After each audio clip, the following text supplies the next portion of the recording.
Baby feeding గురించి కొన్ని comments వచ్చాయన్నమాట. సో దానికోసమే ఈ వీడియో. నాకు డెలివరీ అయ్యాక ఫస్ట్ 3 డేస్ బ్రెస్ట్ మిల్క్ సరిగ్గా రాలేదు. సో డాక్టర్ ఇంకా బేబీ కోసం ఫార్ములా మిల్క్ సజెస్ట్ చేశారనమాట, సిమిలాక్ బ్రాండ్ నుంచి.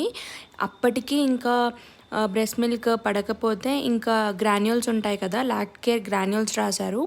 ఇది ఆల్మోస్ట్ 90% ఆఫ్ ద ఇంగ్రీడియంట్స్ దీంట్లో న్యాచురల్ ఇంగ్రీడియంట్సే ఉంటాయి. ఇంకా ఒక 10% వచ్చేసి ప్రిజర్వేటివ్స్ ఉంటాయన్నమాట. అఫ్కోర్స్ అన్ని బ్రాండ్స్లో ప్రిజర్వేటివ్స్ కంపల్సరీగా యాడ్ చేస్తారు.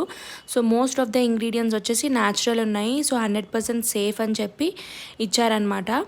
అండ్ ఇది మీరు డాక్టర్ని కన్సల్ట్ చేసి మీకు ఒకవేళ బ్రెస్ట్ మిల్క్ పడకపోతే ఇది ఫస్ట్ ష్యూర్ వాడొచ్చు. సో ఇంకా నాకు డెలివరీకి ముందు నుంచే ప్రోటీన్ ఇంటేక్ తక్కువ ఉందని చెప్పేసి ప్రోటీనెక్స్ పౌడర్ రాశారనమాట ప్రోటీన్ గురించి. సో ఈ ప్రోటీనెక్స్ పౌడర్ కూడా వాడుతున్నాను డైలీ. బట్ ప్రస్తుతానికైతే గ్రాన్యూల్స్ ఏం వాడట్లేదు, ఒక్కసారి కూడా వాడలేదన్నమాట, ఆ అవసరం రాలేదు. సో ఈ ప్రోడక్ట్స్ వాడుతున్నాను నేను.